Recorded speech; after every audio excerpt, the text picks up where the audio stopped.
DFS와 BFS 문제풀이 진행하겠습니다. 먼저 확인해볼 문제는 음료수 얼려먹기 문제인데요. 같이 한번 문제 내용을 읽어볼게요. n 곱하기 m 크기의 얼음틀이 있습니다.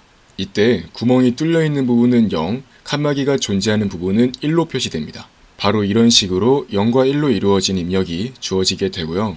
이렇게 행이 4, 열이 5라고 볼 수 있겠죠. 현재 예시는 4 곱하기 5, 즉 행이 4고 열이 5인 크기라고 볼 수 있겠네요.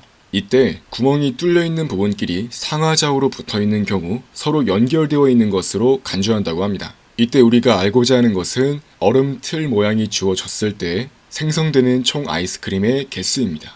이러한 예시가 입력되었을 때 이것을 그림으로 표현하면 이와 같이 표현할 수 있습니다. 이제 여기에서 이렇게 0으로 서로 붙어있는 부분들은 하나의 묶음으로써 여기에다가 전부 다 음료수를 부어가지고 만약에 음료수를 붓는다면 서로 연결되어 있기 때문에 이렇게 합쳐가지고 하나의 덩이가 만들어지게 됩니다. 마찬가지로 여기에도 이렇게 한 덩이 그리고 마지막 줄 이렇게 5개를 총 묶어서 또 한 덩이가 만들어지겠네요. 그래서 이 예시에서는 총 3개의 아이스크림이 만들어진다고 볼 수 있습니다. 그래서 이 문제는 사실 연결 요소 찾기, 즉 커넥티드 컴포넌트를 찾는 문제라고도 볼 수 있는데요. 이 문제는 어떻게 해결할 수 있을까요? 문제의 조건을 확인해 보겠습니다. 입력으로는 세로 길이 n과 가로 길이 m이 주어지고요. 이때 n과 m은 1000 이하의 크기이기 때문에 전체 얼음틀의 공간은 100만 개 이하가 되겠습니다. 이후에 두 번째 줄부터 n개의 줄에 걸쳐서 각 얼음틀의 형태가 주어진다고 합니다. 이때 구멍이 뚫려 있는 부분은 0, 그렇지 않은 부분은 1이라고 하네요. 자, 이런 식으로 4 곱하기 5짜리 얼음틀이 만들어질 수 있다고 볼 수 있습니다.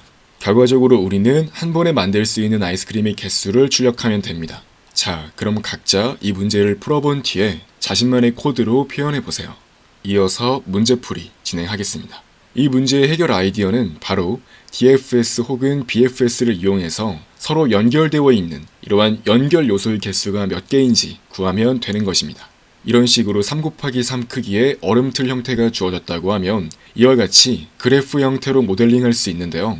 앞서 문제에서는 각각의 위치에서 상하좌우로 연결되어 있는 위치들은 서로 인접한 노드 형태로 표현할 수 있는데요. 즉 바로 이런 식으로 그래프 형태로 표현할 수 있는 겁니다. 이렇게 각 위치에서 상하 좌우의 위치는 전부 다 인접한 노드인 것처럼 가정을 하고 이러한 그래프 상황에서 우리는 DFS나 BFS를 이용할 수 있는 겁니다. 자, 이때 특정 지점에서 DFS 혹은 BFS를 수행해서 이동 가능한 모든 경로에 대해서 다 방문 처리를 진행하도록 처리할 수 있습니다. 예를 들어서 이 위치에 대해서 시작을 해서 연결된 모든 노드를 방문하면서 방문 처리를 하게 되면 이 노드 그리고 이 노드 총 3개의 노드가 전부 방문 처리될 겁니다. 이후에 이쪽은 1로 처리가 되어 있기 때문에 이동이 불가능한 노드로 판단이 되어서 이동이 안 되도록 처리를 하면 되겠죠. 그러면 자연스럽게 총 3개가 존재하는 이 연결 요소만 전부 방문 처리가 될 겁니다. 이런 식으로 모든 노드의 지점에 대해서 DFS와 BFS를 수행해서 방문 처리가 이루어지는 지점에 대해서만 카운트를 수행하게 되면 우리는 전체 연결 요소가 몇 개인지 계산할 수 있습니다.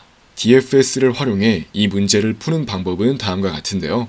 먼저 특정 지점의 주변 상하 좌우를 살펴본 뒤에 주변 지점 중에서 값이 0이면서 아직 방문하지 않은 곳이 있다면 해당 지점을 방문할 수 있도록 하는 겁니다. 또한 이제 방문한 지점에서 다시 상하 좌우를 살펴보면서 방문을 진행하는 과정을 반복하면 연결된 모든 지점을 방문할 수 있겠죠. 다시 말해서 DFS를 이용해서 모든 위치에 대해서 현재 방문하고 있는 위치와 연결된 그런 인접한 노드에 대해서도 반복적으로 DFS를 호출해서 연결된 모든 노드들을 방문할 수 있도록 하는 것입니다. 그렇다면 칸막이로 감싸져 있는 그 안쪽에 있는 모든 노드들은 전부 방문하게 되겠죠. 그래서 모든 노드에 대하여 1번과 2번의 과정을 반복하며 방문하지 않은 지점의 수를 카운트하면 됩니다. 가장 먼저 파이썬으로 작성한 코드부터 확인해 보겠습니다.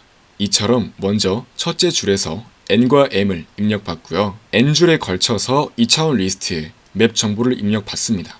이때 입력은 공백 없이 0과 1로 구성된 문자열 형태로 주어지기 때문에 이렇게 한 줄을 입력받은 다음에 각 원소를 정수형으로 바꿔서 다시 리스트 형태로 만들어줍니다. 그러면 이제 모든 원소가 0 혹은 1인 정수 리스트가 들어가집니다. 이제 모든 노드에 대해서 음료수를 채우면 되는데요. 이렇게 n 곱하기 m 크기의 각 위치에서 DFS를 수행하는 겁니다. 그 다음에 현재 위치에 대해서 이번에 DFS를 수행해서 방문 처리가 된 거라면 그때 이렇게 카운트를 진행할 수 있도록 합니다. 자, 실제로 DFS를 확인해 보시면요. 이렇게 주어진 범위를 벗어나는 경우에는 종료될 수 있도록 하고, 이제 그렇지 않은 경우에 현재 위치를 아직 방문하지 않았다면 이제 방문 처리를 하는 겁니다. 그 다음에 이제 결과적으로 true 값을 반환할 수 있도록 해서 현재 위치에 대해서 처음 DFS가 수행이 된 것이기 때문에 그 위치에 대해서 리절트 값을 증가시킵니다. 그 다음에 이제 연결된 모든 위치에 대해서 방문 처리를 진행할 수 있도록 하기 위해서 전부 다 상하좌우의 위치에 대해서 모두 재기적으로 DFS를 호출합니다. 이런 식으로 상하좌우에 대해서 호출되는 내용들은 리턴 값을 사용하지 않기 때문에 그냥 단순히 연결된 모든 노드에 대해서 방문 처리를 수행하기 위한 목적으로 수행됩니다. 결과적으로 이 DFS는 한번 수행되면 해당 노드와 연결된 모든 노드들도 방문 처리할 수 있도록 하고, 그 시작점 노드, 해당 노드가 방문 처리가 되었다면, 즉 처음 방문하는 것이라면 그때만 이렇게 리절트 값을 증가시키는 걸 확인할 수 있습니다. 이와 같이 DFS를 이용해서 간단히 음료수 얼려먹기 문제를 풀어볼 수 있었습니다.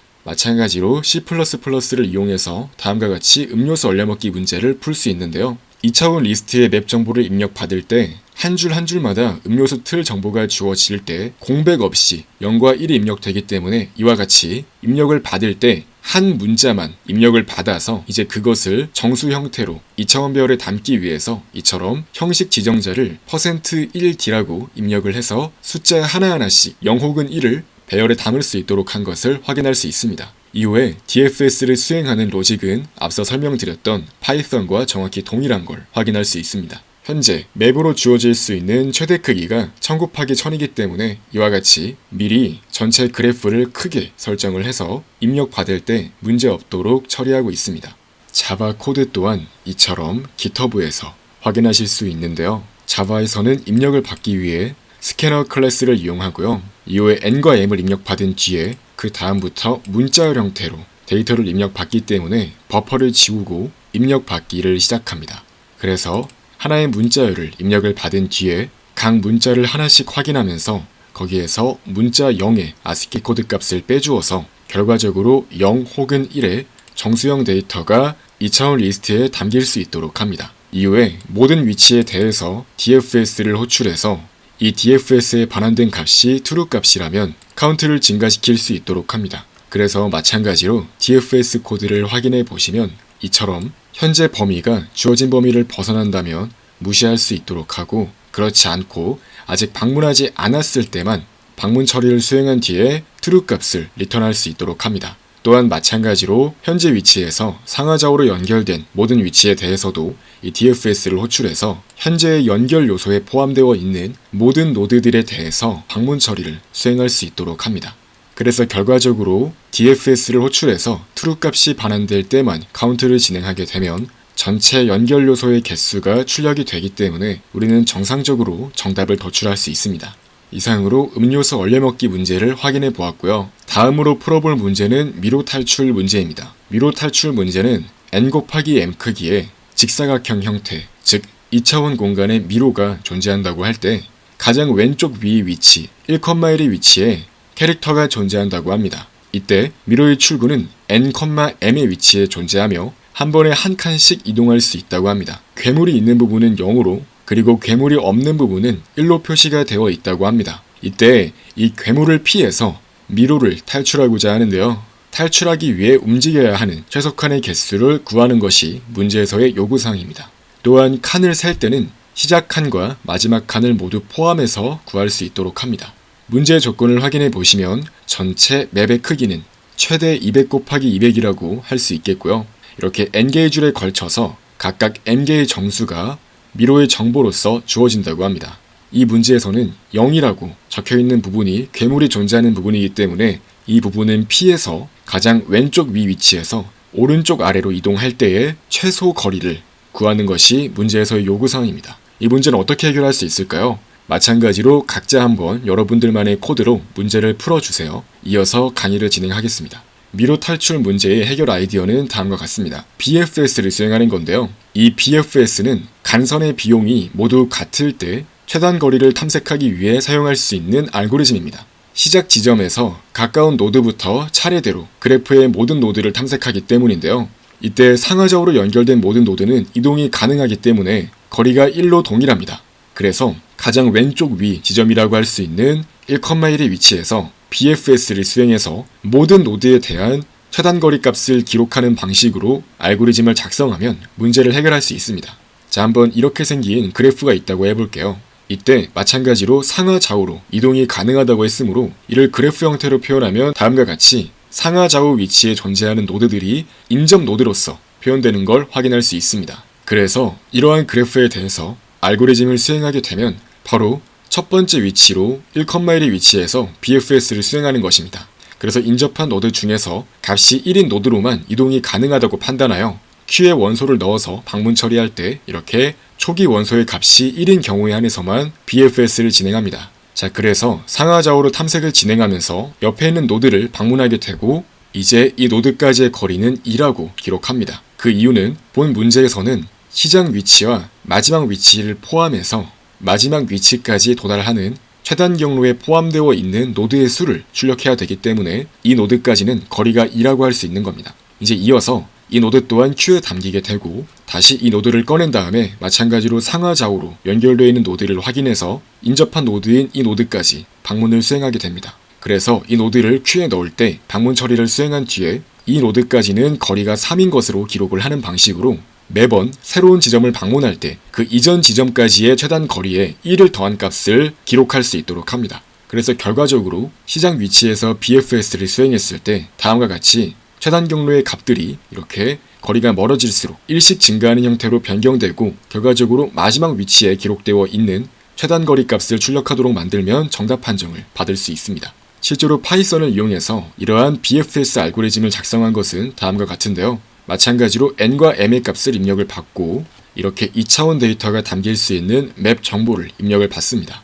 그래서 마찬가지로 공백으로 구분되지 않고 0과 1로 구성된 문자열이 주어지기 때문에 이와 같이 단순히 문자열을 입력받은 다음에 각 원소에 대해서 인트형으로 바꾸어서 다시 리스트로 만드는 방법을 사용합니다. 그래서 이렇게 그래프를 초기화한 뒤에 이제 4가지 방향, 즉 상하좌우로 이동할 수 있기 때문에 이와 같이 방향 벡터를 정의해 주고요. 그 다음에 BFS 함수를 호출하는데요. BFS 함수는 바로 다음과 같이 동작합니다. 또한 여기에서 이렇게 덱 라이브러리를 호출할 필요가 있다는 점 기억해 주세요. 그래서 덱을 이용해서 Q 기능을 이용하고요. 초기에 이렇게 X와 Y로 이루어진 튜플 데이터를 담습니다. 그래서 이제 Q가 빌 때까지 BFS를 수행하는데요. 가장 먼저 이와 같이 이렇게 반복할 때마다 Q에서 하나의 원소를 꺼내서 현재 위치에서 4가지 방향으로의 위치를 확인합니다. 그 다음으로 연결된 위치가 공간을 벗어난다면 무시할 수 있도록 하고 또한 괴물이 존재해서 이동할 수 없는 위치인 경우에는 무시할 수 있도록 합니다. 그래서 결과적으로 해당 노드를 처음 방문할 때만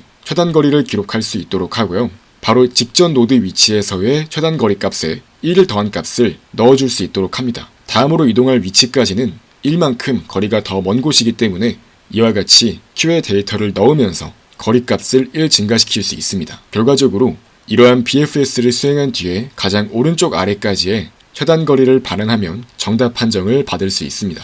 C++ 또한 마찬가지의 로직으로 작성할 수 있는데요. 자, 파이썬과 동일한 형태로 작성을 해보았습니다. 실제로는 이 BFS 함수가 이 메인 함수 위쪽에 들어가야 합니다. 전체 코드는 GitHub에서 확인해 주세요. 자, 그래서 그래프로 2차원 형태의 배열을 만들어주고 이제 이동할 4가지 방향 또한 마찬가지로 배열을 이용해서 상하좌우의 방향을 기록할 수 있도록 했고요. 이제 마찬가지로 전체 맵에 대한 정보가 공백 없이 숫자 형태로 주어지기 때문에 이렇게 숫자 하나씩 데이터를 입력받을 수 있도록 합니다. 그래서 BFS를 호출할 때는 다음과 같이 먼저 Q 구현을 위해서 Q 라이브러리를 사용하고요. 이제 여기에서 X랑 Y 쌍을 입력받기 위해서 페어 객체를 이용합니다. 그래서 이렇게 페어를 이용함으로써 우리는 별도의 구조체나 클래스를 정의하지 않고도 간단히 데이터의 쌍을 표현할 수 있습니다. 그래서 이렇게 X랑 Y를 묶어서 Q에 넣을 수 있도록 하고요. 이제 이어서 Q가 빌 때까지 반복하는데요.